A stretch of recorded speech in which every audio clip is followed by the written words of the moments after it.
প্রিয় ছাত্রছাত্রীরা, welcome to my class. আজকে আমরা খুব ইম্পর্টেন্ট একটা টপিক পড়ব, কেমিস্ট্রির পলিউশন বা দূষণ সম্পর্কে। এটা ইভিএস বা পরিবেশের অন্তর্গত একটা চ্যাপ্টার এবং তোমরা জানো পরিবেশ থেকে তো প্রত্যেকটা পরীক্ষায় বিভিন্ন রকম প্রশ্ন এসে থাকে। সেটা তোমার ওয়েস্ট বেঙ্গল পুলিশ পরীক্ষা বলো বা এএনএম জিএনএম বলো, যে কোনো পরীক্ষায় তোমরা দেখবে পরিবেশ থেকে কিন্তু প্রশ্ন আসে। তো আজকে আমরা পরিবেশ এবং পরিবেশ দূষণ, বিশেষ করে দূষণের উপরে একটু বেশি গুরুত্ব দিয়ে পড়ব। তো আজকে তোমাদের জন্য যে ক্লাস সেটা আমরা শুরু করছি। দেখো, প্রথমে আমাদের যেটা জানতে হবে যে যে পরিবেশ এবং পরিবেশের উপাদান কারা। তো যদি আমরা বলি পরিবেশের উপাদান, তো পরিবেশ মানে কি? পরিবেশ মানে হচ্ছে, ধরো তুমি তুমি একটা জায়গায় আছো, তোমাকে যে যে বিষয়গুলো প্রভাবিত করে তারা সবই পরিবেশ। জল, মাটি, আলো, বাতাস, শব্দ, যতগুলো বিষয় তোমাকে প্রভাবিত করে তারা হচ্ছে পরিবেশ। তা আমরা পরিবেশের তারা সবাই হচ্ছে পরিবেশের উপাদান। যেমন আমি যেগুলো বললাম, জল, বায়ু, মাটি বা এই সমস্ত কিছু, ঠিক আছে, আলো, হাওয়া, সমস্ত কিছু। তো পরিবেশের যে উপাদানগুলো রয়েছে, যেগুলো একটা মানুষের জীবনে বা একটা প্রাণী বা একটা জীবের জীবনে প্রভাব ফেলে, সেই সমস্ত উপাদানগুলোকে আমরা কিন্তু দুটো ভাগে ভাগ করে নিয়েছি। প্রথমে একটা হচ্ছে জৈব উপাদান আর একটা হচ্ছে অজৈব উপাদান। জৈব উপাদান কারা পরিবেশের? জৈব উপাদান হতে পারে বিভিন্ন জীব রয়েছে, ব্যাকটেরিয়া রয়েছে, এরা পরিবেশের জৈব উপাদানের মধ্যে পড়ছে। আর অজৈব উপাদান কারা? অজৈব উপাদান মানে হচ্ছে জল, বায়ু, মাটি, এক্সেট্রা, এরা হচ্ছে অজৈব উপাদানের মধ্যে পড়ছে। যখন আমরা পরিবেশ দূষণ শব্দটা বলি, যে পরিবেশ দূষণ নিয়ে কথা বলছি, তো পরিবেশ দূষণ মানে কিন্তু তোমার এই অজৈব উপাদান এইগুলোর দূষণকেই বোঝায়। অর্থাৎ জল দূষণ, বায়ু দূষণ, মাটি দূষণ, এইগুলোকেই কিন্তু বোঝায়। আজকে আমরা যেহেতু পলিউশন নিয়ে কথা বলবো, তাহলে আজকে আমরা পরিবেশের যে অজৈব উপাদানগুলো রয়েছে সেগুলো নিয়ে কথা বলবো, তাদের দূষণ নিয়ে কথা বলবো, ঠিক আছে? তো আমরা যদি গোটা পৃথিবীর পরিবেশকে ভাগ করি, গোটা আমাদের যে পৃথিবী, তাহলে তিনটে ভাগে আমরা ভাগ করতে পারি গোটা পৃথিবীকে, ঠিক আছে? এক হচ্ছে লিথোস্ফিয়ার বা ভূত্বক, আমরা যেখানে হেঁটে চলে বেড়াই, মাটি, এটা একটা লিথোস্ফিয়ার বলা হয়। দুই, হাইড্রোস্ফিয়ার বা জলমণ্ডল। জল, আমরা জানি পৃথিবীতে 3 ভাগ জল আর 1 ভাগ স্থল। আর একটা হচ্ছে অ্যাটমসফিয়ার বা বায়ুমণ্ডল। তিনটে স্ফিয়ার আছে। একটা হচ্ছে, তোমরা জানো পৃথিবী রয়েছে, পৃথিবী তো তোমরা জানো ম্যাক্সিমামটাই জল। আমরা যদি ভাগ করি কাল্পনিকভাবে, তাহলে পৃথিবীর 3 ভাগ হচ্ছে জল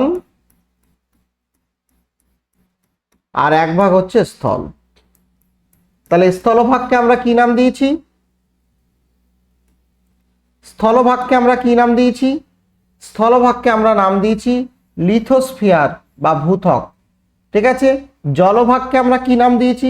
হাইড্রোস্ফিয়ার বা জলমণ্ডল। আর এটাকে আমরা নাম দিয়েছি অ্যাটমসফিয়ার বা বায়ুমণ্ডল। এই তিনটে ভাগে আমরা ভাগ করতে পারি। তাহলে আমরা একটা একটা করে ভাগ পড়ব, মানে তার দূষণ সম্পর্কে জানবো। যদি দূষণ হয়, এদের দূষণ হচ্ছে সব থেকে বেশি প্রভাব ফেলে আমাদের, ঠিক আছে? এইগুলোর দূষণ সম্পর্কে আমরা পড়ব। তাহলে আমরা কি কি পড়ব? আমরা পড়ব মাটি দূষণ সম্পর্কে, আমরা পড়ব জল দূষণ সম্পর্কে, তারপরে বায়ু দূষণ সম্পর্কে। ক্লিয়ার? তো তাহলে তো আমরা কোথা থেকে প্রথমে শুরু করি? মাটি দূষণ বা লিথোস্ফিয়ার থেকে শুরু করি, বা শিলামণ্ডল বা ভূত্বক থেকে শুরু করি, ঠিক আছে? তো লিথোস্ফিয়ার বা ভূত্বক বা শিলামণ্ডল কাকে বলে? মাটিকে বলা হয়। মাটিতে কিন্তু তুমি দেখবে জৈব পদার্থও থাকে, আবার অজৈব পদার্থও থাকে। জৈব উপাদান থাকে, আবার অজৈব উপাদান থাকে, ঠিক আছে? অজৈব উপাদান কারা কারা থাকে? সিলিকা, অ্যালুমিনা, হাইড্রেটেড সিলিকেটস, অ্যালুমিনিয়াম, এই সমস্ত ধাতু কিন্তু মাটির মধ্যে থাকে। এগুলো হচ্ছে মাটির অজৈব উপাদান। আর মাটির মধ্যে যদি জৈব উপাদান কথা বলি, এটা ইম্পর্টেন্ট, এটা মনে রাখবে, পরীক্ষায় কিন্তু আসে। মাটির জৈব উপাদান মূলত হচ্ছে হিউমাস। মাটিতে কোন জৈব উপাদান থাকে? মাটিতে হিউমাস থাকে, এটা ইম্পর্টেন্ট, এটা মাথায় রাখবে। এর মধ্যে কার্বন থাকে 60%, এই উপাদানগুলো লাগবে। কার্বন আমাদের 60% থাকে, আর নাইট্রোজেন আমাদের থাকে 6%। Carbon 60%, nitrogen 6%। এরা হচ্ছে মাটির জৈব উপাদান, ঠিক আছে, হিউমাস। তো এছাড়া আরো কি কি থাকে? আরো বিভিন্ন উপাদান থাকতে পারে। তো এখন একটা এমসিকিউ প্রশ্ন তোমাদের জন্য, মাটির উর্বরতা বাড়ানোর জন্য হিউমাসের কোন উপাদান দায়ী? উর্বরতা বৃদ্ধি করে কোন উপাদানটা? হিউমাসের কোন উপাদানটা উর্বরতা বৃদ্ধি করে? হিউমাসের মধ্যে দুটো উপাদান থাকে, কার্বন আর নাইট্রোজেন। তো এটা অবশ্যই নাইট্রোজেন হবে, ঠিক আছে। তোমরা জানো বাতাসের যে নাইট্রোজেন শিম্বগোত্রীয় উদ্ভিদ যারা রয়েছে তারা বাতাসের নাইট্রোজেনকে অ্যামোনিয়ায় রূপান্তরিত করে NH3। এই NH3 মাটিতে মিশলে মাটির উর্বরতা কিন্তু বৃদ্ধি পায়।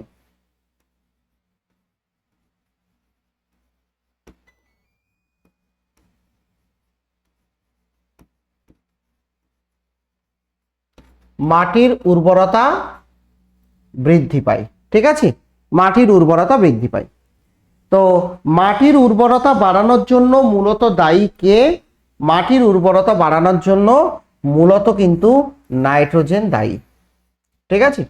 এবারে মাটির কোন উপাদানে কার্বনের পরিমাণ সব থেকে বেশি থাকে?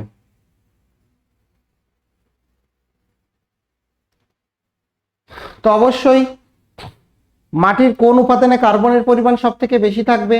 হিউমাস। কার্বন থাকে কত পার্সেন্ট হিউমাসে?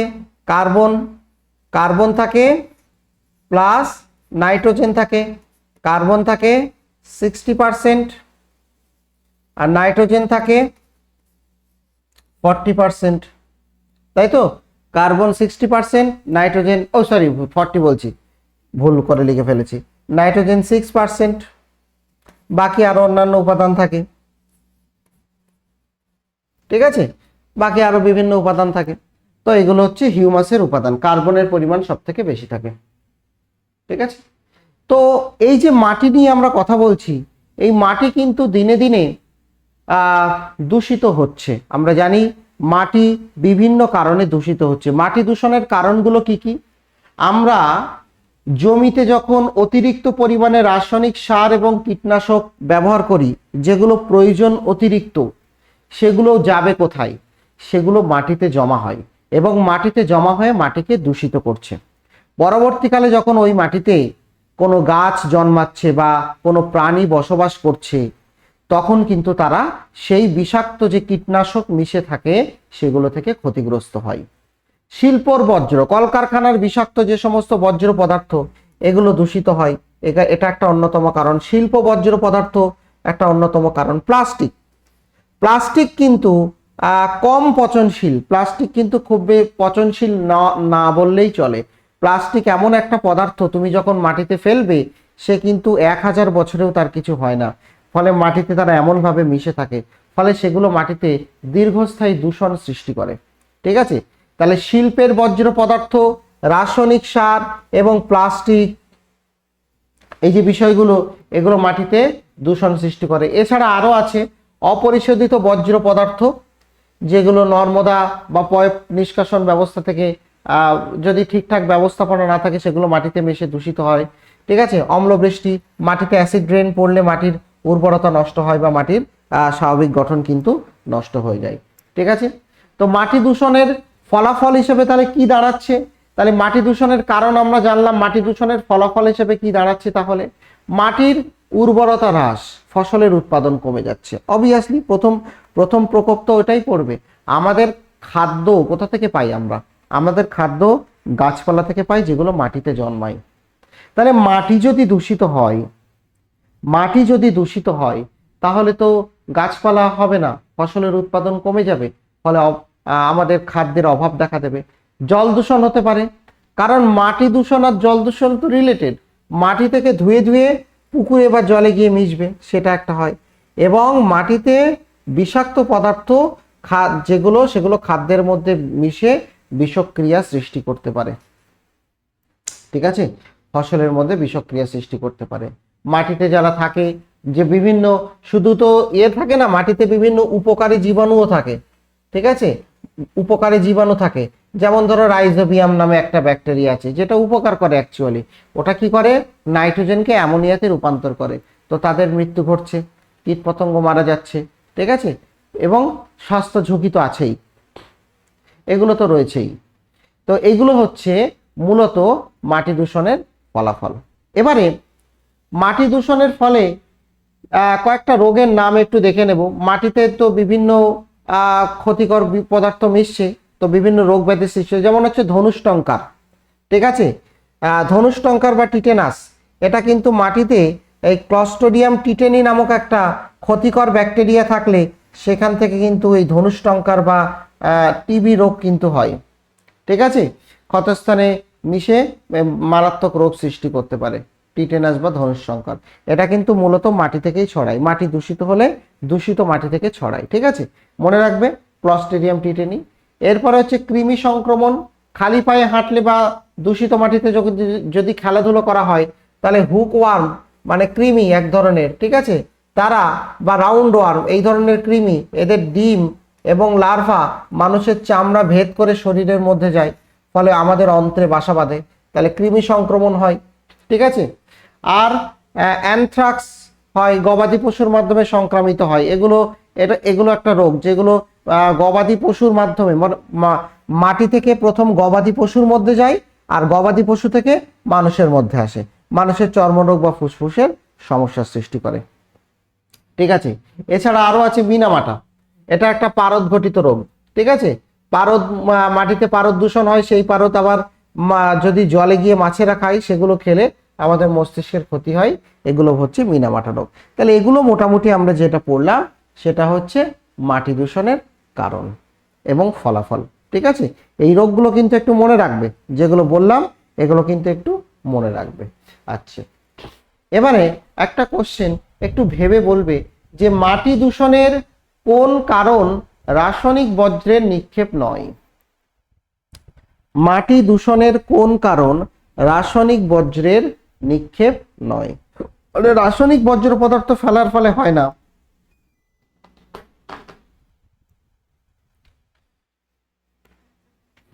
কোনটা মাটি দূষণের কারণ নয় মূলত বলো?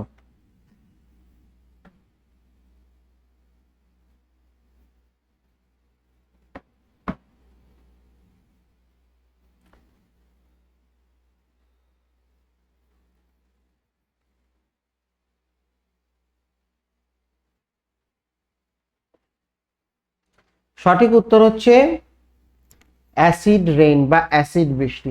এটা মাটি দূষণের ফলে হয় না, এটা আমরা পড়বো, এটা বায়ু দূষণের ফলে হয়। ঠিক আছে, তো বাকিগুলো দেখো সবই মাটি দূষণের ফলে হচ্ছে। অতিরিক্ত রাসায়নিক সারের প্রয়োগ, কীটনাশক প্রয়োগ, শিল্পের বর্জ্য পদার্থ, এগুলো সবই কিন্তু মাটি দূষণের কারণ, মাটি দূষণ করে। অ্যাসিড বৃষ্টি কিন্তু রাসায়নিক বর্জ্যের নিক্ষেপের ফলে কিন্তু হয় না, অ্যাসিড বৃষ্টি বায়ু দূষণের ফলে হয়, আর এইগুলোর জন্য মাটি দূষণ ঘটে। তাহলে এটা গেল। আচ্ছা, তোমাদের মধ্যে যারা বিভিন্ন পরীক্ষার প্রস্তুতি নিচ্ছ, তারা TWS অ্যাপে দেখবে বিভিন্ন পরীক্ষার প্রস্তুতির জন্য স্পেশাল ব্যাচ চলছে, যেমন কম্বাইন্ড ফাউন্ডেশন 7.0 ব্যাচ চলছে। ঠিক আছে, এর আগে আমরা কম্বাইন্ড ফাউন্ডেশন 6.0 ব্যাচ করেছি, যেখানে বিভিন্ন রকম পরীক্ষা ইনক্লুডিং রেলওয়ে পরীক্ষা, সেগুলোর কিন্তু আমরা প্রিপারেশন দিয়েছি আলাদা বেসিক ক্লাস এবং অ্যাডভান্স ক্লাসের মাধ্যমে। তো এটা সেরকমই আর একটা ব্যাচ, ওর পরেরটা 7.0। তো তোমরা যারা প্রিপারেশন নিচ্ছ বিভিন্ন পরীক্ষার জন্য একসঙ্গে, তাদের জন্য এটা বেস্ট হবে। সমস্ত রকম পরীক্ষার প্রিপারেশন তোমরা এখান থেকে নিতে পারবে। এছাড়া যারা আলাদা করে কোনো নির্দিষ্ট কোনো পরীক্ষার প্রস্তুতি নিচ্ছ, যেমন কেউ রেলওয়ে পরীক্ষার জন্য প্রস্তুতি নিচ্ছে, তাদের জন্য রেলওয়ে ফাউন্ডেশন ব্যাচ রয়েছে। এটা পিএসসি মিসেলেনিয়াসের ফাউন্ডেশন ব্যাচ রয়েছে, ঠিক আছে। ফাউন্ডেশন ব্যাচ মানে সেখানে থিওরি পড়ানো হবে, তার সাথে সাথে এমসিকিউ করানো হবে। ডাব্লিউবিপি কেপি 2026 রয়েছে, এএনএম জিএনএম আছে, আপার প্রাইমারি রয়েছে, ঠিক আছে, সায়েন্স এবং আর্টস দুটোই। তো এই যে ব্যাচগুলো এগুলো চলছে, এগুলো তোমরা কোথায় পাবে? TWS অ্যাপে পাবে, যেগুলো থেকে তোমরা উপকৃত হতে পারো। তোমরা দেখতে পারো সেখানে কি কি হয়েছে। আর বিশেষ করে ফাউন্ডেশন ব্যাচের কথা বলবো, এটা শুরু হয়েছে ফাউন্ডেশন ব্যাচ, খুবই ভালোভাবে এখানে ক্লাস চলছে। এখানে প্রত্যেকটা বিষয়ে কি করা হয়, যেমন আমি এখন পড়াচ্ছি, এটা হচ্ছে বেসিক জায়গা, এই বেসিক জায়গা থেকে প্রশ্ন সমস্ত রকম পরীক্ষায় আসে, ঠিক আছে। বেসিক ক্লাস করানোর পরে কিছু কিছু টপিক রয়েছে যেগুলোতে অ্যাডভান্স ক্লাস করানো হয়। কেন না, বেসিক ক্লাস করলেও এগুলো পশ্চিমবঙ্গের রাজ্য স্তরের যে পরীক্ষাগুলো, স্টেট লেভেলের পরীক্ষা, সেগুলোর জন্য উপকারী, কিন্তু সেন্ট্রাল লেভেলের পরীক্ষার জন্য কিন্তু আরও কিছু অ্যাডভান্স পড়তে হয়, তো সেগুলোও তোমাদের করানো হয়। প্রথমে বেসিক ক্লাস করানো হয়, তারপরে অ্যাডভান্স ক্লাস করানো হয়, ঠিক আছে। এক্ষেত্রে যারা বেসিক মানে তোমরা সমস্ত রকম পরীক্ষা, পুলিশের পরীক্ষা, কনস্টেবল, পিএসসির পরীক্ষা এবং রেলওয়ে পরীক্ষা বা এসএসসি পরীক্ষা, যে কোনো রকম পরীক্ষার তোমরা প্রিপারেশন নিতে পারো এই এই ক্লাসগুলো করলে। এগুলো আমরা দেখেছি তোমাদের যারা 6.0-তে যারা ক্লাস করেছো তারা জানো, যেগুলো করানো হয়েছে ম্যাক্সিমাম কিন্তু প্রিভিয়াস ইয়ার কোশ্চেনে তোমরা দেখেছো সবে কিন্তু আছে। তো সেক্ষেত্রে তোমাদের উপকার হবে আশা করা যায়, ঠিক আছে। তো দেখবে তোমরা TWS অ্যাপে। তো চলো আমরা পরের ধাপে চলে যাচ্ছি। এবারে আমরা চলে আসব হাইড্রোস্ফিয়ার বা জলমণ্ডল এবং জল দূষণ সম্পর্কে আমরা চলে আসব। দেখো, জলের আরেক নাম হচ্ছে জীবন, জলের আরেক নাম হচ্ছে জীবন, তাই না? জল হচ্ছে আমাদের জীবনে একটা মহা মূল্যবান পদার্থ।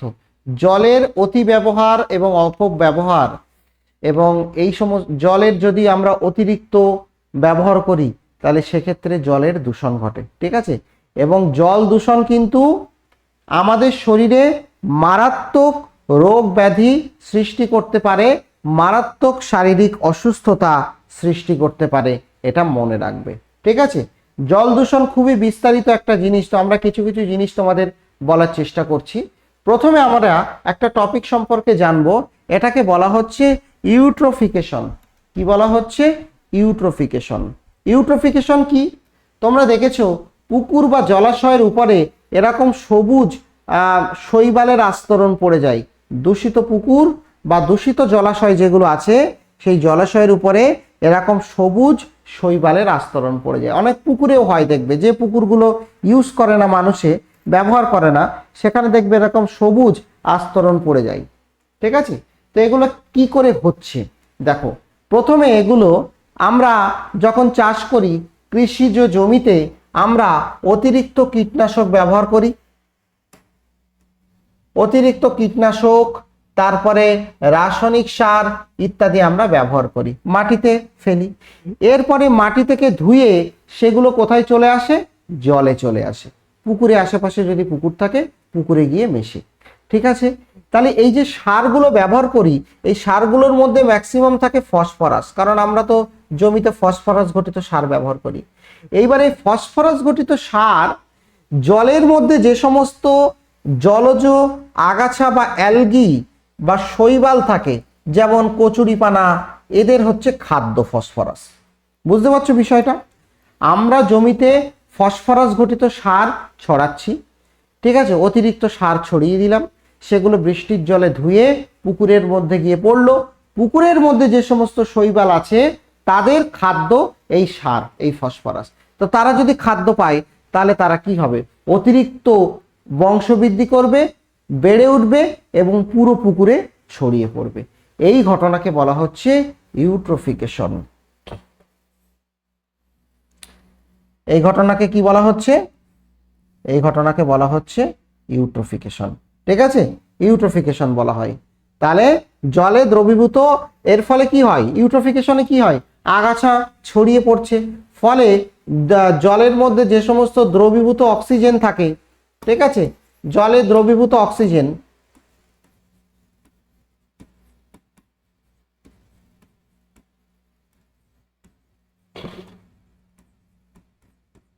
দ্রবীভূত অক্সিজেনকে আমরা বলি ডিও, ডিসলভ অক্সিজেন, এর পরিমাণ কমে যায়। জলে দ্রবীভূত অক্সিজেনের পরিমাণ কমে যায়, কমে গেলে কি হবে? জলের মধ্যে জলজ প্রাণীরা মারা যাবে, জলজ প্রাণীরা অক্সিজেনের অভাবে মারা যাবে, কারণ বেশিরভাগ অক্সিজেন তো কচুরিপানা ব্যবহার করছে। বুঝতে পেরেছো? তাহলে এটাকে বলা হচ্ছে ইউট্রোফিকেশন। এটা কিন্তু মনে রাখবে, এখান থেকে কিন্তু প্রশ্ন আসে এবং এটা ভেরি ভেরি ইম্পর্টেন্ট। তাহলে এটা একটা জলদূষণের টপিক। আচ্ছা, এরপরে আমরা আসি ভূগর্ভস্থ জলভাণ্ডার থেকে যদি আমরা অতিরিক্ত জল তুলি তাহলে ওপরের জায়গা কি হয়ে যাচ্ছে? ফাঁকা হয়ে যাচ্ছে, সেখানে বাতাস ভরে যাচ্ছে। সেই বাতাস শিলাস্তরের সঙ্গে রাসায়নিক বিক্রিয়া ঘটিয়ে বিভিন্ন ক্ষতিকর রাসায়নিক যৌগ তৈরি করে, যেমন হচ্ছে আর্সেনিক। ঠিক আছে, আর্সেনিক কেন সৃষ্টি হয়? ভূগর্ভস্থ, দেখো এটা হচ্ছে মাটি, ভালো করে বোঝো, এটা হচ্ছে মাটি, এটা হচ্ছে মাটি, মাটির নিচে ধরো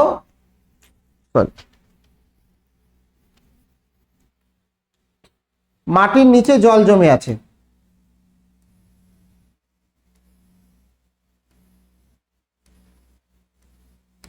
মাটির নিচে জল জমে আছে।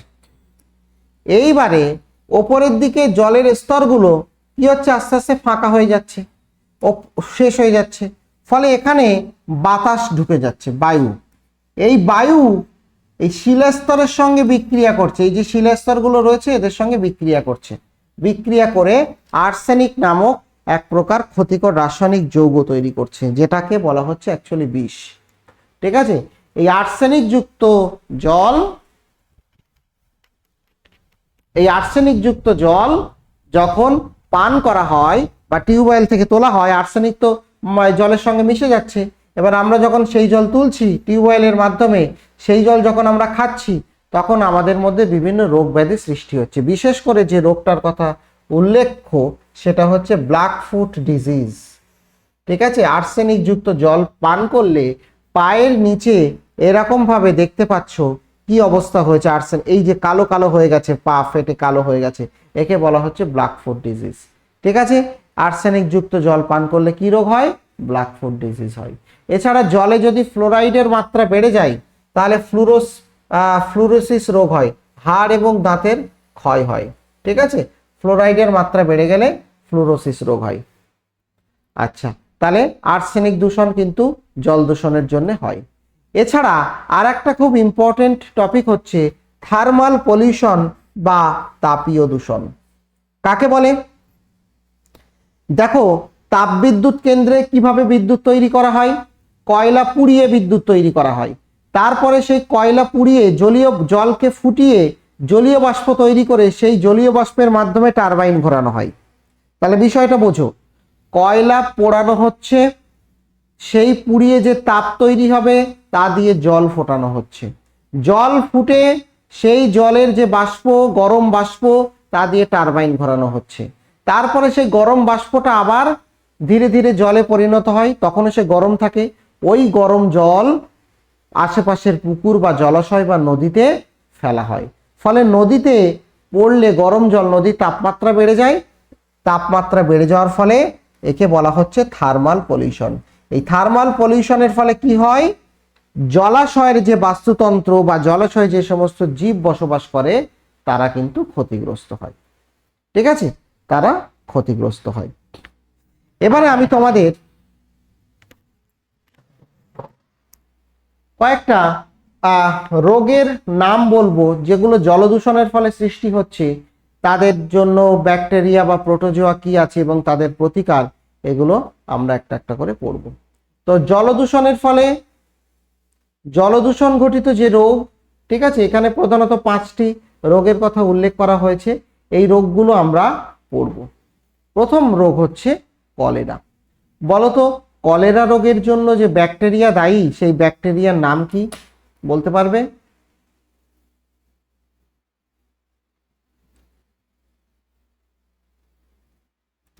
তো কলেরা রোগের জন্য যে ব্যাকটেরিয়া দায়ী সেটার নাম হচ্ছে ভিব্রিও কলেরি। সেটার নাম কি? সেটার নাম হচ্ছে ভিব্রিও কলেরি। তাহলে এখানে অপশন হচ্ছে ভিব্রিও কলেরি। লক্ষণ কি? পাতলা পায়খানা, ডিহাইড্রেশন, পেশিতে টান। প্রতিকার, ওরাল কলেরা ভ্যাকসিন ওসিভি দিতে হয়, ওরাল রিহাইড্রেশন সলিউশন ওআরএস এগুলো দিয়ে কলেরা রোগ প্রতিকার করা যায়। নেক্সট আমরা চলে আসব টাইফয়েড। টাইফয়েড রোগের যে ব্যাকটেরিয়া রয়েছে, টাইফয়েড রোগের যে ব্যাকটেরিয়া, সেই ব্যাকটেরিয়ার নাম হচ্ছে সালমোনেলা টাইফি। ঠিক আছে, সালমোনেলা টাইফি টাইফয়েড রোগের ব্যাকটেরিয়ার নাম। জ্বর, মাথা ব্যথা, পেট ব্যথা, দুর্বলতা সৃষ্টি হয়। প্রতিকার হচ্ছে টাইফয়েড ভ্যাকসিন দিতে হয়, টাইফয়েড ভ্যাকসিন প্রতিকার। এরপরে হচ্ছে হেপাটাইটিস এ। হেপাটাইটিস এর কারণ হচ্ছে হেপাটাইটিস এ ভাইরাস, বলা হয় HAV। এইচ মানে hepatitis, A V for virus. লক্ষণ, জ্বর, পেট ব্যথা, বমি।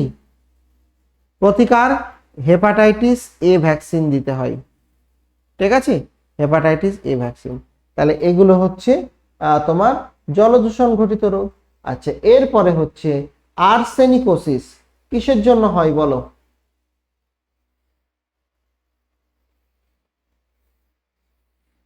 আর্সেনিকোসিস দীর্ঘমেয়াদে দূষিত জল পান করার জন্য হয়। লক্ষণ, ত্বকের ক্যান্সার হতে পারে, হৃদরোগ, রক্তাল্পতা হতে পারে। প্রতিকার, ঠিক আছে, এগুলো দূষিত জলের উৎস তো প্রথম কথা বন্ধ করতে হবে। ঠিক আছে, এছাড়া সিলেশন থেরাপি প্রয়োগ করে আর্সেনিকোসিস রোগ ধীরে ধীরে দূর করা যায়। জিয়ারডিয়াসিস, এটা জিয়ারডিয়া ল্যাম্বিয়া নামক একটা প্রোটোজোয়ার ফলে হয় জিয়ারডিয়াসিস রোগ। ঠিক আছে, একই রকম লক্ষণ, পাতলা পায়খানা, পেট ব্যথা, বমি। প্রতিকার, ঠিক আছে, মেট্রোজোল, ঠিক আছে, টিনিডাজোল, এই সমস্ত ওষুধ প্রয়োগ করা হয় জিয়ারডিয়াসিস। তাহলে এগুলো কিন্তু প্রোটোজোয়া ঘটিত রোগ। ঠিক আছে, এগুলো মাথায় থাকবে। চলো এখান থেকে আমরা কয়েকটা এমসিকিউ করে নিই। বলো,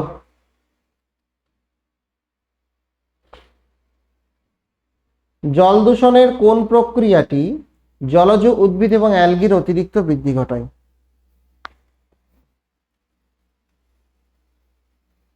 জল দূষণের কোন প্রক্রিয়াটি জলজ উদ্ভিদ এবং অ্যালগির অতিরিক্ত বৃদ্ধি ঘটায়? সঠিক উত্তর হচ্ছে ইউট্রোফিকেশন, তাই না? সঠিক উত্তর কি? ইউট্রোফিকেশন। ইউট্রোফিকেশনের ফলে কি হয়? ফসফরাস ঘটিত সার ব্যবহার করলে ঘটে। নেক্সট, ভূগর্ভস্থ জল দূষণের কোন ফলাফল ব্ল্যাকফুট ডিজিজ সৃষ্টি করে? ভূগর্ভস্থ জল দূষণের কোন ফলাফল ব্ল্যাকফুট ডিজিজ সৃষ্টি করে? ফ্লোরাইড দূষণ, ইউট্রোফিকেশন, আর্সেনিক দূষণ, থার্মাল পলিউশন। বলো কোনটা হবে? সঠিক উত্তর হচ্ছে আর্সেনিক দূষণ, তাই না? ব্ল্যাকফুট ডিজিজ তো আমরা জানি আর্সেনিক দূষণের ফলে সৃষ্টি হয়। নেক্সট বলবে, জল দূষণের কোন প্রক্রিয়াটি জলে দ্রবীভূত অক্সিজেনের মাত্রাকে কমিয়ে দেয়? ডিসলভ অক্সিজেনের পরিমাণকে কমিয়ে দেয়।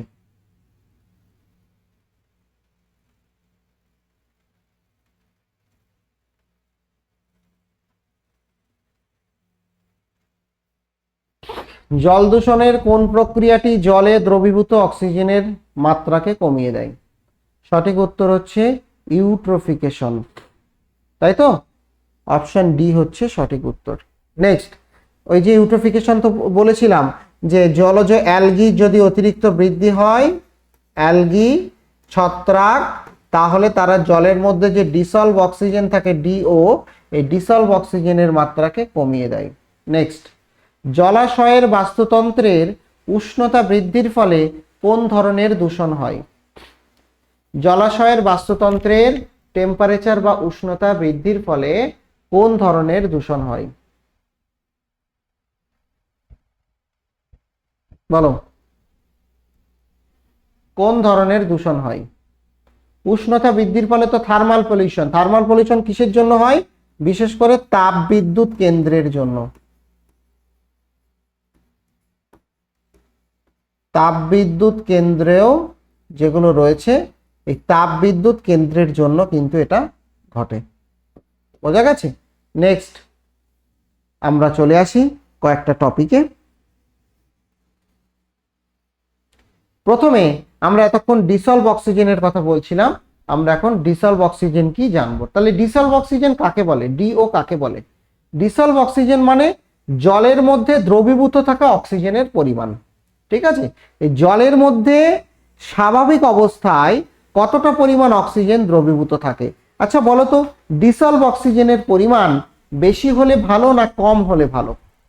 অবশ্যই যত বেশি হবে তত ভালো, যত বেশি জলে অক্সিজেন থাকবে তত ভালো, তাই না?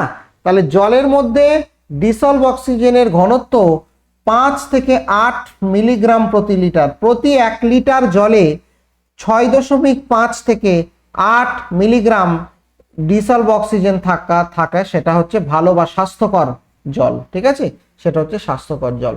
তাহলে এটা মিনিমাম থাকতে হবে, এর বেশি হলে ভালো, মিনিমাম এটা থাকতে হবে। বোঝা গেছে? ডিসলভ অক্সিজেন, সাধারণ অবস্থায় জলের মধ্যে অক্সিজেন মিশে থাকে। নেক্সট আমরা চলে আসছি বিওডি, বায়োলজিক্যাল অক্সিজেন ডিমান্ড। খুব গুরুত্বপূর্ণ কনসেপ্ট, ভালো করে দেখো।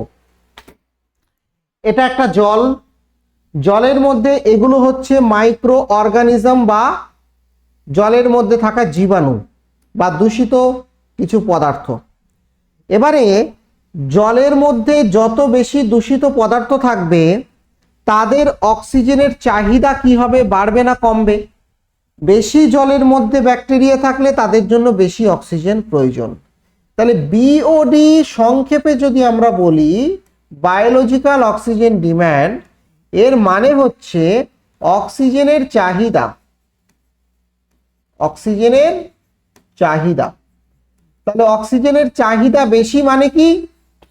অক্সিজেনের চাহিদা বেশি মানে কি?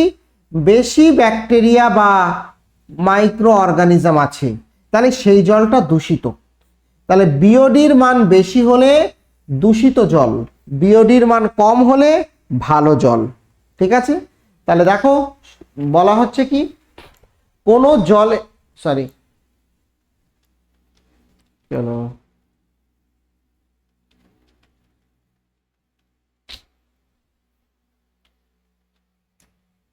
কোন জলের মধ্যে থাকা জৈব পদার্থকে অণুজীব দিয়ে বিয়োজিত করতে যে পরিমাণ অক্সিজেন প্রয়োজন তাকে বলা হয় BOD.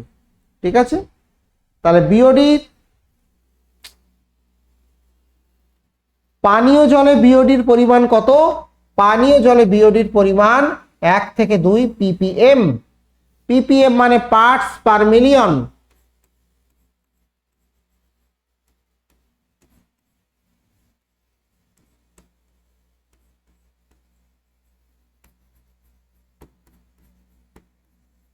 Parts per million, ppm। ঠিক আছে, জলের মধ্যে বিওডির পরিমাণ কত? জলের মধ্যে বিওডির পরিমাণ 3 থেকে 5 ppm। পানীয় জলে কিন্তু অনেক কম থাকতে হবে। তাহলে যদি একটু বেশি হয় 1 থেকে 2 থাকলে ভালো, 3 থেকে 5 হলে সেটা মাঝামাঝি পরিষ্কার।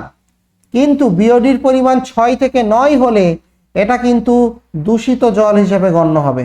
ঠিক আছে, আর বিওডির মতো আরেকটা আছে COD, chemical oxygen demand. Chemical oxygen demand মানে কি? জলের মধ্যে রাসায়নিক পদার্থ বেশি থাকলে তাদেরও অক্সিজেন লাগে, তো রাসায়নিক পদার্থের অক্সিজেনের চাহিদাকে বলা হয় সিওডি। তাহলে সিওডি বেশি হলে খারাপ না কম হলে খারাপ? সিওডি যদি বেশি হয় তার মানে রাসায়নিক পদার্থ বেশি আছে, তাই তাদের অক্সিজেনের চাহিদা বেশি। ঠিক আছে, তাহলে সিওডিও বেশি হলে খারাপ, নামটা মনে রাখবে, কেমিক্যাল অক্সিজেন ডিম্যান্ড। জলের মধ্যে সিওডির স্বাভাবিক পরিমাণ কত? 20 মিলিগ্রাম পার লিটার। হলো? তাহলে এইগুলো হলো আমাদের জলদূষণ। বিওডি পড়তে হবে, সিওডি পড়তে হবে, তারপরে তোমার ডিসলভ অক্সিজেন পড়তে হবে, জলদূষণের রোগ পড়তে হবে, কোনটা কার দ্বারা সৃষ্টি হচ্ছে তার প্রতিকার, এগুলো কিন্তু পড়তে হবে। আর্সেনিক দূষণ পড়বে, black food disease, thermal pollution পড়বে, ইউট্রোফিকেশন পড়বে। এগুলো সবই কিন্তু জলদূষণের মধ্যে ইম্পর্টেন্ট টপিক।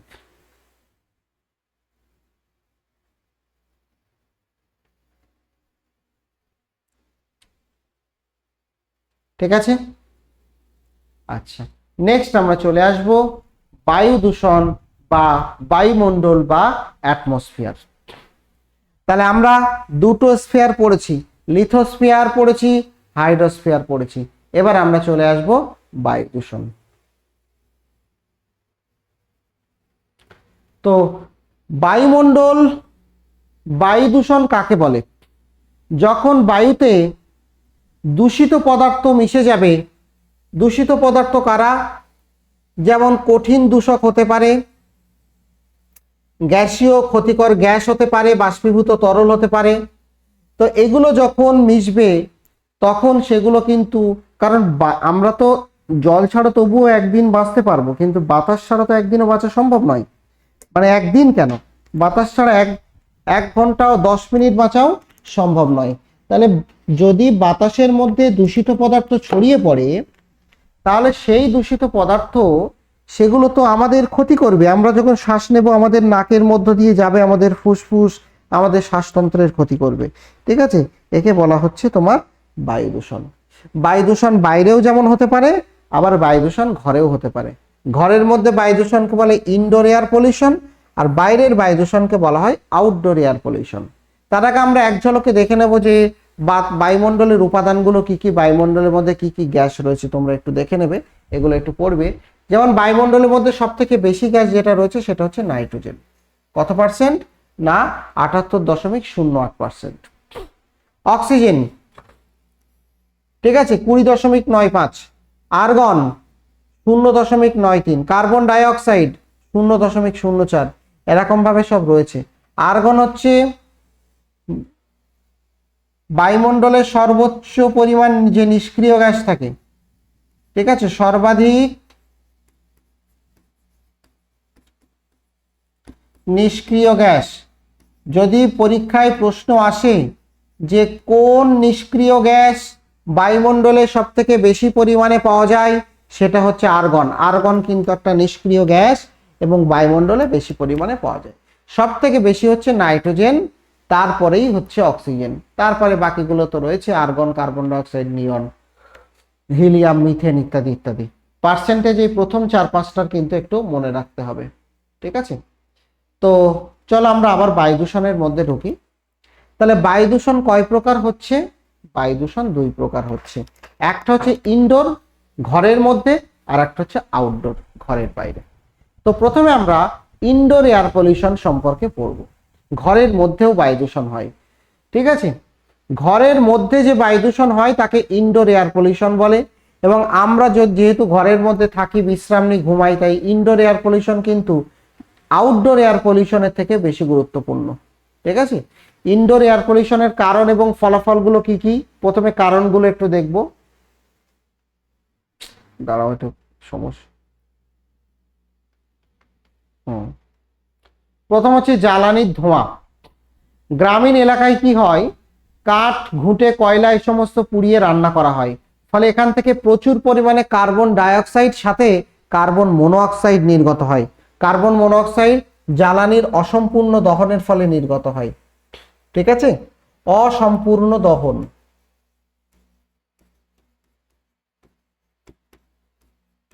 তাহলে অসম্পূর্ণ দহনের ফলে কার্বন মনোঅক্সাইড নির্গত হয় এবং সেগুলো সূক্ষ্মভাবে বাতাসে যখন মিশে থাকে ঘরের মধ্যে, তখন আমরা শ্বাস গ্রহণ করলে আমাদের ক্ষতি হয়।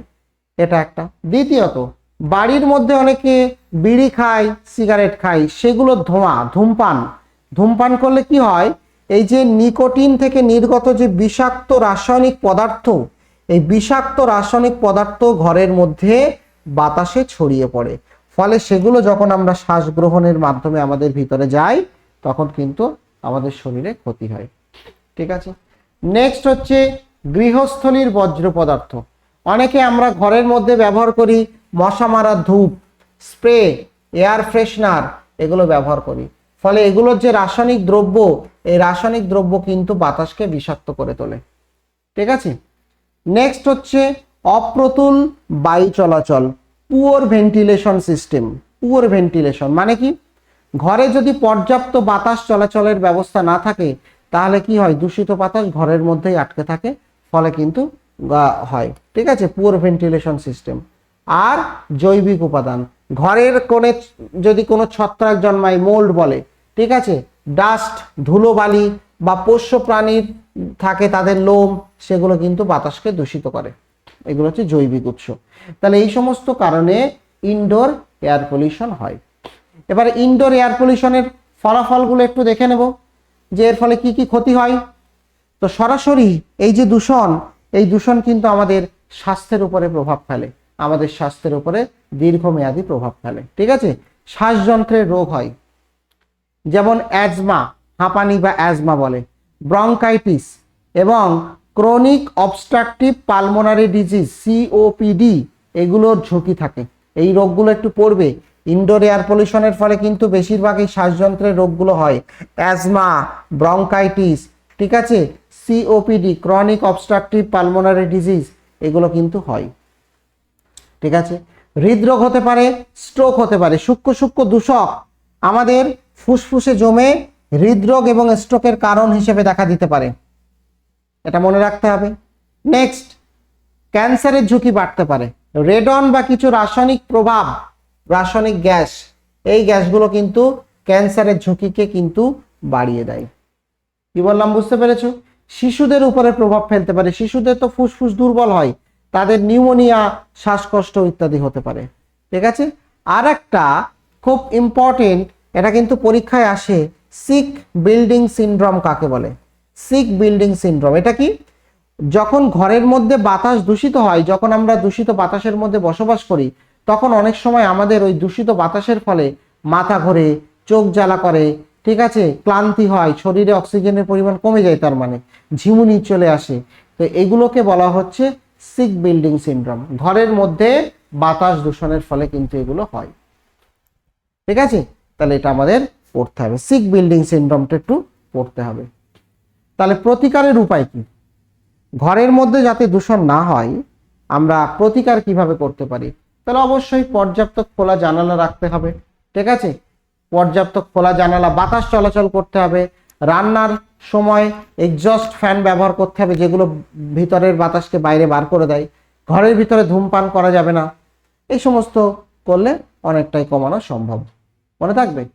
আচ্ছা, নেক্সট আমরা চলে আসি green house effect. Green house effect বা বিশ্ব উষ্ণায়ন কাকে বলে? দেখো, সূর্য থেকে যে সমস্ত তাপ পৃথিবীতে আসে, পৃথিবীকে গরম করে। তো আমরা তোমাদের একটা উদাহরণ দিয়ে বলি, ধরো এটা মানে উদাহরণ নয়, বিষয়টা একটু বোঝাই। ধরো এটা পৃথিবী, পৃথিবীতে চারপাশে কারা আছে? বায়ুমণ্ডল, অ্যাটমসফিয়ার, বিভিন্ন রকম গ্যাস আছে বায়ুমণ্ডলে। তো পৃথিবীর চারপাশে এরকম বায়ুর একটা আস্তরণ পড়ে আছে চারপাশে। এখানে আছে তোমার কার্বন ডাইঅক্সাইড গ্যাস CO2, ঠিক আছে, তারপরে মিথেন CH4 ইত্যাদি ইত্যাদি গ্যাস রয়েছে। যখন সূর্য থেকে তাপ আসে, সূর্যের তাপ পৃথিবীতে আসলো, তাপ এসে পৃথিবীর পৃষ্ঠকে গরম করলো, তারপরে তারা যখন প্রতিফলিত হবে, ফেরত যেতে চায়, তখন এই কার্বন ডাইঅক্সাইড বা মিথেন গ্যাসের যে আস্তরণ, তারা ওই প্রতিফলিত তাপ ফেরত যেতে বাধা দেয়, ঠিক আছে। প্রতিফলিত চাপ ফেরত যেতে বাধা দেয়, ফলে কি হবে? সেই তাপ আবার পৃথিবীতে আসবে, ফলে পৃথিবী আরো বেশি গরম হবে। আবার যখন ফেরত যেতে চাইবে প্রতিফলিত হয়ে, আবার বাধা দেবে। তাহলে ওরা একবার তাপ যদি ঢুকে যায়, ওরা আর বেরোতে দেয় না। এর ফলে কি হয়? পৃথিবীর তাপমাত্রা ধরে রাখতে পারে, পৃথিবীর যে টেম্পারেচার সেটা ধরে রাখতে পারে, ঠিক আছে। তবে বর্তমান দিনে কি হচ্ছে, এত পরিমাণে গ্রিন হাউস গ্যাস জমে, এটা ভালো জিনিস, এটা যদি না হতো আমাদের পৃথিবীর তাপমাত্রা খুব কমে যেত, আমরা বসবাস করতে পারতাম না। কিন্তু বর্তমানে কি হচ্ছে, এত পরিমাণে অতিরিক্ত গ্রিন হাউস গ্যাস জমে যাচ্ছে, এত অতিরিক্ত গ্রিন হাউস গ্যাস জমে গেছে যে অনেকটা বেশি তাপকে আটকে রাখে, ফলে তাপমাত্রা আস্তে আস্তে আরো বেড়ে যাচ্ছে, যতটা বাড়ার দরকার তার থেকেও বেশি বেড়ে যাচ্ছে। এই ঘটনার নাম দেওয়া হয়েছে গ্লোবাল ওয়ার্মিং। এই ঘটনার নাম দেওয়া হচ্ছে গ্লোবাল ওয়ার্মিং, ঠিক আছে। গ্লোবাল ওয়ার্মিং বা বিশ্ব উষ্ণায়ন বলা হয়। তো গ্রিন হাউস এফেক্টের জন্য তাহলে দায়ী কারা? প্রধানত কার্বন ডাই অক্সাইড গ্যাস। সারা পৃথিবীতে যত গ্রিন হাউস এফেক্ট হয় তার 50% কার্বন ডাই অক্সাইডের জন্য দায়ী। কার্বন ডাই অক্সাইড কোথা থেকে তৈরি হয়? আমরা বার করি, আমাদের নিঃশ্বাস। তবে আমাদের নিঃশ্বাসের জন্য অতটা ইম্পর্টেন্ট, অতটা খারাপ কিছু না, কারণ গাছেরা আবার শোষণ করে কার্বন ডাই অক্সাইড। মূলত যখন আমরা অতিরিক্ত পরিমাণে জীবাশ্ম জ্বালানি ব্যবহার করব, কয়লা, পেট্রোলিয়াম, এখান থেকেই কিন্তু গ্রিন হাউস গ্যাস তৈরি হচ্ছে। তাছাড়া যে গাছ কার্বন ডাই অক্সাইডকে ব্যবহার করে আমরা সেই গাছ কেটে ফেলছি, বন উজাড় করছি, এর ফলে হচ্ছে। আচ্ছা, মিথেন গ্যাস এও কিন্তু গ্রিন হাউস গ্যাস। এগুলো পচা জৈব পদার্থ থেকে তৈরি হয় green house gas. Nitrous oxide N2O এগুলোও কিন্তু গ্রিন হাউস গ্যাস। ঠিক আছে, ফ্লোরিনেটেড গ্যাস, ফ্লোরিন যুক্ত গ্যাস, এগুলো সবই কিন্তু গ্রিন হাউস গ্যাস। তাহলে গ্রিন হাউস গ্যাসেরাই কিন্তু গ্লোবাল ওয়ার্মিং বা বিশ্ব উষ্ণায়ন ঘটাচ্ছে। ঠিক আছে, শক্তি হিসেবে যদি আমরা বলি তাহলে কার শক্তি বেশি সব থেকে গ্রিন হাউস গ্যাসের? তাহলে একে বলে পোটেনশিয়াল। তোমাদের এই পোটেনশিয়াল হিসেবে কিন্তু প্রশ্ন আসে। পোটেনশিয়াল মানে কোন গ্রিন হাউস গ্যাসের শক্তি সব থেকে বেশি? অ্যাকর্ডিং টু পোটেনশিয়াল,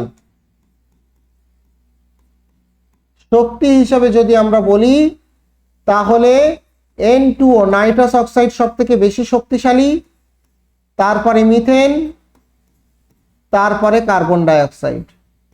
কিন্তু কার্বন ডাই অক্সাইডের অ্যামাউন্ট বেশি থাকে, শক্তি কম কিন্তু পরিমাণ বেশি থাকে, ফলে এরাই বেশি গ্রিন হাউস এফেক্ট ঘটায়। ঠিক আছে, কার্বন ডাই অক্সাইডের শক্তি কম কিন্তু পরিমাণ বেশি, এই জন্য মূলত কার্বন ডাই অক্সাইড কিন্তু দায়ী।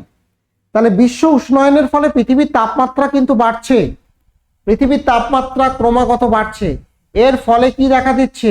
মরু অঞ্চলের যে বরফ, পৃথিবীর জানো উত্তর মেরু এবং দক্ষিণ মেরুতে বরফ গলে বরফ আছে, সেই বরফগুলো গলে যাচ্ছে, ফলে সমুদ্রের উচ্চতা বাড়ছে, সমুদ্র তীরবর্তী অনেক শহর তলিয়ে যাবে জলের তলায়। পরিবেশের উষ্ণতা বাড়লে কি হয়? ক্ষতিকর ব্যাকটেরিয়া, ভাইরাস এগুলো কিন্তু ছড়িয়ে পড়ছে, এগুলোর বাড়বাড়ন্ত ঘটে। ঠিক আছে, আর বিভিন্ন আমাদের জলবায়ু কিন্তু পরিবর্তন হচ্ছে, যেগুলো আমাদের জন্য কিন্তু ক্ষতিকর। ঠিক আছে, এটা মনে থাকবে।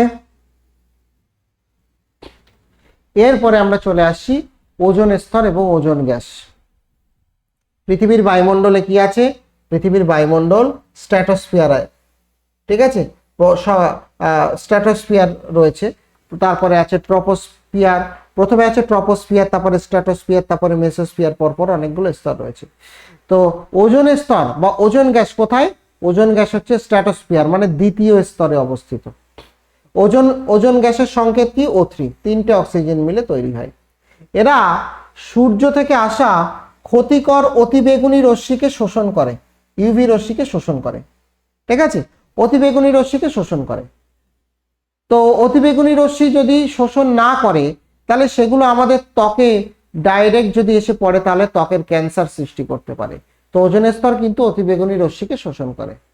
তবে বর্তমানে আমরা যে সমস্ত ফ্রিজ, এসি ব্যবহার করি তাতে সিএফসি থাকে, হ্যালন থাকে, এই যে গ্যাসগুলো, এই গ্যাসগুলো নির্গত হয়ে কি হয়? এই গ্যাসগুলো ওজোন স্তরকে ধ্বংস করে দিচ্ছে, ফলে ওজোন স্তর কিন্তু ধীরে ধীরে ক্ষয়ে যাচ্ছে, এবং ওজোন স্তর ক্ষয়ে যাওয়া কিন্তু মারাত্মক চিন্তার বিষয়। ওজোন স্তর ক্ষয়ে গেলে সেটা কিন্তু আমাদের পৃথিবীর জন্য একদমই ভালো বিষয় নয়। ঠিক আছে, ফলে ওজোন স্তর ক্ষয়ের ফলে কিন্তু এই সমস্ত সমস্যাগুলো বাড়ছে, ত্বকের ক্যান্সার, চোখের সমস্যা, এগুলো কিন্তু বাড়ছে। ঠিক আছে, একটা প্রোটোকল হয়েছিল, প্রোটোকলের নাম হচ্ছে মন্ট্রিয়াল প্রোটোকল 1987 সালে, যেখানে সিএফসির ব্যবহার নিষিদ্ধ করা হয়েছে। এটা একটু পড়বে, ইম্পর্টেন্ট। ঠিক আছে, আচ্ছা, ওজোন স্তর যেহেতু পড়ছে, ওজোন স্তর রিলেটেড আরো কিছু প্রশ্ন কিন্তু পরীক্ষায় আসে। যেমন ওজোন স্তরের ঘনত্ব মাপার একক হচ্ছে Dobson unit, very very important. Dobson unit, এটা দিয়ে আমরা ওজোন স্তরের ঘনত্ব মাপি। ঠিক আছে, ডবসন ইউনিট মানে 0.1 মিলিমিটার পুরু ওজোন স্তরের ঘনত্বকে 1 ডবসন বলা হয়, যা সূর্যের ইউভি রশ্মিকে শোষণ করে। আর সাধারণ স্তর হচ্ছে 250 থেকে 350 ডবসন ইউনিট পর্যন্ত পৃথিবীর বায়ুমণ্ডলে আছে। ঠিক আছে। আচ্ছা, এছাড়া আরো বিভিন্ন এককে মাপা হয়, ppm ইত্যাদি ইত্যাদি এককে ওজোন স্তরের ঘনত্ব মাপা হয়। তাহলে এটা একটু পড়ে নেবে। এরপরে আমরা অ্যাসিড বৃষ্টিতে চলে আসব। ওজোন স্তর ক্ষয়টা পড়বে কারণ এটা কিন্তু বায়ু দূষণের মধ্যে একটা ইম্পর্টেন্ট। অ্যাসিড বৃষ্টিতে চলে আসব। অ্যাসিড বৃষ্টির কারণ কি? আমরা ব্যবহার করছি যে জীবাশ্ম জ্বালানি, কয়লা, তেল, গ্যাস ইত্যাদি, এইগুলো পোড়াচ্ছি। এইগুলো পোড়ালে এখান থেকে যে গ্যাসগুলো তৈরি হয় মূলত সালফার ডাইঅক্সাইড এবং নাইট্রোজেনের বিভিন্ন অক্সাইড তৈরি হচ্ছে। এই গ্যাসগুলো তৈরি হচ্ছে কারণ আমরা পোড়াচ্ছি। এনওএক্স বজ্রপাতের ফলেও তৈরি হয়। এরপরে কি হয়, এরা বায়ুমণ্ডলের যে জল, বায়ুমণ্ডলের যে জলীয় বাষ্প H2O, এই জলীয় বাষ্পের সঙ্গে এরা বিক্রিয়া করে সালফার ডাইঅক্সাইড বিক্রিয়া করে জলীয় বাষ্পের সঙ্গে, বা বাতাসের জলীয় বাষ্পের সঙ্গে ধরো নাইট্রোজেন বিভিন্ন অক্সাইড এরাও বিক্রিয়া করে এ তৈরি করে সালফিউরিক অ্যাসিড H2SO4, আর এ তৈরি করে নাইট্রিক অ্যাসিড HNO3। এই সালফিউরিক অ্যাসিড, নাইট্রিক অ্যাসিড এরা বৃষ্টির জলের সঙ্গে মিশে, তাহলে যখন পড়ে এই অ্যাসিড বৃষ্টির জলের সঙ্গে মিশে বৃষ্টির সময় পড়ে, একে বলা হচ্ছে অ্যাসিড বৃষ্টি। ঠিক আছে। তাহলে অ্যাসিড বৃষ্টির কারণ পড়বে, বারবার এই প্রশ্ন আসে কোন কোন গ্যাসের ফলে অ্যাসিড বৃষ্টি কিন্তু হয়। ঠিক আছে, এগুলো আসে। আর একটা প্রশ্ন আসে অ্যাসিড বৃষ্টির পিএইচ। সাধারণ বৃষ্টির পিএইচ হচ্ছে 5.6 থেকে 6.6, সামান্য অ্যাসিডিক হয়। সাধারণ বৃষ্টি অ্যাসিডিক কেন হয়? এর মানে তো অ্যাসিডিক কেন হয়? কারণ নর্মাল বৃষ্টিতে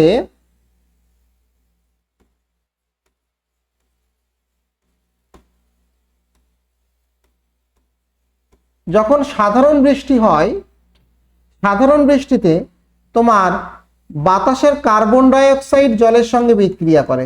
যখন জল পড়ছে বাতাসের কার্বন ডাইঅক্সাইড জলের সঙ্গে বিক্রিয়া করে H2CO3 কার্বনিক অ্যাসিড তৈরি করে। ফলে সাধারণ বৃষ্টির জল সামান্য কিন্তু আম্লিক হয়। এবার অ্যাসিড বৃষ্টিতে তো শক্তিশালী অ্যাসিড মিশে থাকে, ফলে তার পিএইচ হবে 5.6 থেকে কম। আর যদি তীব্র অ্যাসিড বৃষ্টি হয় তাহলে 4 থেকেও কম হয় তীব্র অ্যাসিড বৃষ্টি। এগুলো পড়তে হবে। ঠিক আছে। আর অ্যাসিড বৃষ্টি তাহলে ফলাফল কি? অ্যাসিড বৃষ্টির ফলাফল হচ্ছে গাছপালা ক্ষতিগ্রস্ত হচ্ছে, পুকুরে পড়লে পুকুরের মাছ ক্ষতিগ্রস্ত হচ্ছে, আর বিভিন্ন স্থাপত্য সেগুলো ক্ষতিগ্রস্ত হচ্ছে, সেগুলোকে বলা হচ্ছে স্টোন ক্যান্সার।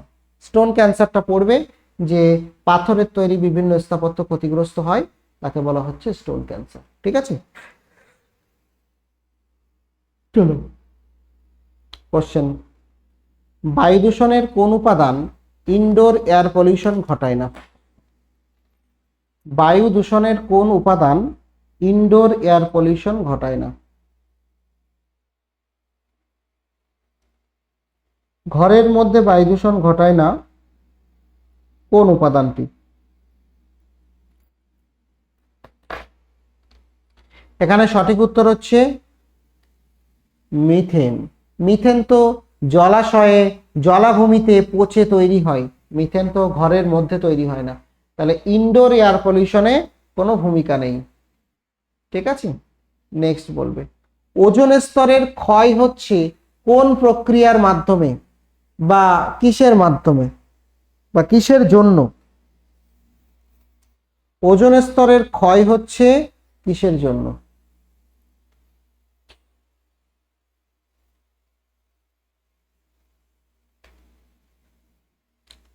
সঠিক উত্তর হচ্ছে ক্লোরোফ্লুরো কার্বন বা সিএফসি গ্যাসের বিক্রিয়ার জন্য হচ্ছে। ঠিক আছে। ক্লোরোফ্লুরো কার্বনের বিক্রিয়ার জন্য হচ্ছে ওজোন স্তরের ক্ষয়। নেক্সট, গ্রিন হাউস গ্যাসের মধ্যে কোনটি বায়ুমণ্ডলে বৃদ্ধি পেয়ে গ্রিন হাউস এফেক্ট ঘটায়? গ্রিন হাউস এফেক্টের জন্য কোন গ্যাসটা প্রধানত দায়ী? এটা তোমাদের বলা হয়েছে। কোনটা হবে? Carbon dioxide. ঠিক আছে। তো এগুলো এমসিকিউ রয়েছে, এগুলো তোমরা পড়বে, ক্লাসটা তোমরা দেখবে, আশা করি উপকৃত হবে। ঠিক আছে, তো পরে আবার যখন কখনো তোমাদের সঙ্গে দেখা হবে তখন আবার অন্য ক্লাস দেখা হবে। ঠিক আছে, তো ঠিক আছে, আজকে তোমাদের এই অবধি থাকছে। ভালো থেকো, সুস্থ থেকো প্রত্যেকে। ওকে।